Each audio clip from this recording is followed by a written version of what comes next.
हमारे साथ बातचीत के लिए मौजूद हैं शाह आलम साहब, जो MIM इलाहाबाद यूनिट के अध्यक्ष हैं ज़िला इलाहाबाद के। सर, आप लोग धरना कर रहे हैं CA NRC और NPR को लेकर के पिछले 2 महीने से ज़्यादा समय से, किस नतीजे पर पहुँचे हैं और क्या कंक्लूजन आप लोगों के सामने नज़र आ रहा है?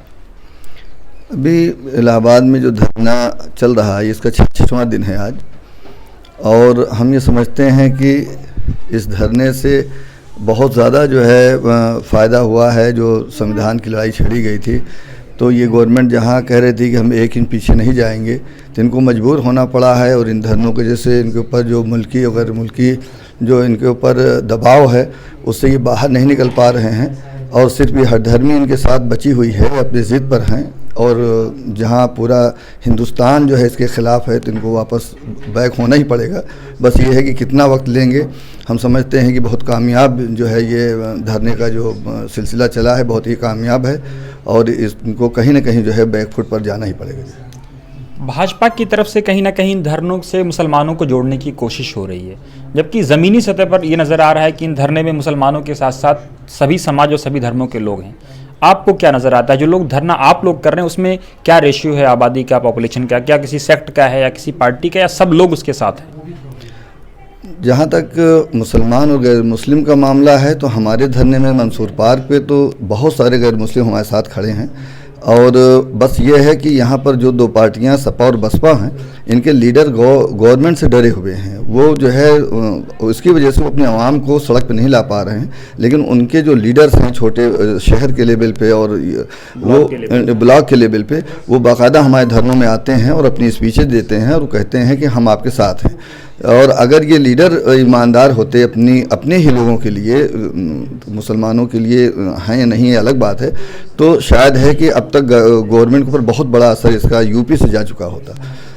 तो जिस तरह आपने बसपा और सपा के किरदार पे सवालिया निशान खड़ा किया है, आपको क्या लगता है कि सपा और बसपा हाइड एंड सीक का गेम खेल रहे हैं, सरकार के साथ मिल करके खेल रहे हैं, या वाकई ये लोग कुछ करना चाहते हैं?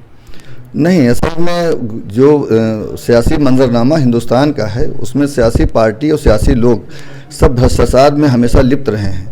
और ये फासिस्ट लोग जो हैं, ये सबको डंडा दिखाकर खामोश करना चाहते हैं। तो जाहिर है जब कमज़ोर लोग हैं और ये जो है भ्रष्टाचार में गर्क रहे हैं, पूरा लूटा है इन्होंने जब भी इनकी सरकारें रही हैं, तो इस वजह से ये चाह के भी जो है सड़क पर नहीं आ सकते हैं।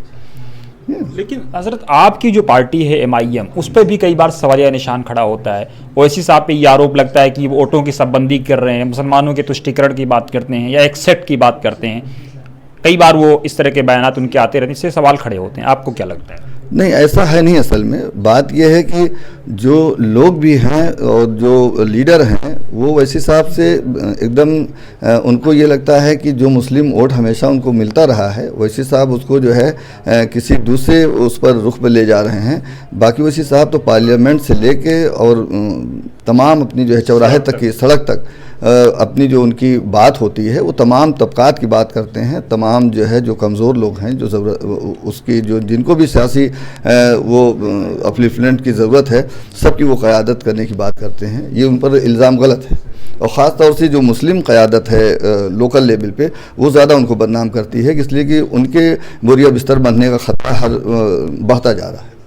आप लोग क्या प्लानिंग कर रहे हैं? क्योंकि ओवैसी साहब की तकरीरों में दलित बहुत ज़्यादा झलकता है। दलित हैं, माइनॉरिटीज़ हैं, मुस्लिम्स हैं, या पीड़ित हैं, या शोषित लोग हैं। तो किस तरह से आप लोग उन लोगों को जोड़ने की कोशिश कर रहे हैं ताकि एक नई दिशा पॉलिटिक्स की तय की जाए? हम लोग जो अपने ज़िला स्तर पर जो हम लोग काम कर रहे हैं, ब्लॉक स्तर पे जो काम कर रहे हैं, तो वहाँ हम अपने जो पदाधिकारी बनाते हैं, वो तमाम तबक़ात से लोगों को लेते हैं। ख़ास तौर से दलितों को ज़्यादा हम जो है मौका देना चाहते हैं कि वो हमारे साथ जुड़ें और इस लड़ाई में, या जो सियासी तौर पर जो उनके लीडर्स हैं, वो कहीं ना कहीं उनके साथ भी धोखा कर रहे हैं। और वो जब अपग्रेड होते हैं तो कहीं ना कहीं मनुवाद के शिकार हो जाते हैं और उन्हीं की बात करना छोड़ देते हैं। तो हम ये बात उनको बता रहे हैं कि आपके लिए ईमानदार अगर कोई क़यादत है, तो ओवैसी साहब के साथ जुड़ने में आपको ईमानदारी की क़यादत मिल सकती है, और आपके लिए वो उन्हीं से जो है आपको ज़्यादा फ़ायदा मिल सकता है। तो लोग बात समझ रहे हैं। हमारे यहाँ तमाम पदाधिकारी जो है विधानसभा अध्यक्ष हमने बनाए हैं, दो जो है दलित के और दूसरे भी कास्ट के लोग हमारे साथ जो है पदाधिकारी हैं और मिल के काम कर रहे हैं। ये जो अफवाह अखबार के तौर पर या दुष्प्रचार है उससे हट के ज़मीनी बातें कुछ और हैं। लोग हमसे जुड़ना चाहते हैं, उस हिसाब से इतने बाइस नहीं हैं, अवाम बाइस नहीं है। आखिरी सवाल, 2022 क्या होगा आप लोगों के लिए? 2022 में तो हमको जो हमारे प्रदेश अध्यक्ष हैं उन्होंने कह दिया है कि हम पूरे यूपी में इलेक्शन लड़ेंगे और पूरी हिम्मत के साथ और सब लोगों को साथ लेकर, और इंशाल्लाह अभी जो नतीजे आएंगे यूपी में वो बहुत चौंकाने वाले होंगे और इंशाल्लाह बहुत सारी सीटें MIM को मिलने वाली हैं। शुक्रिया।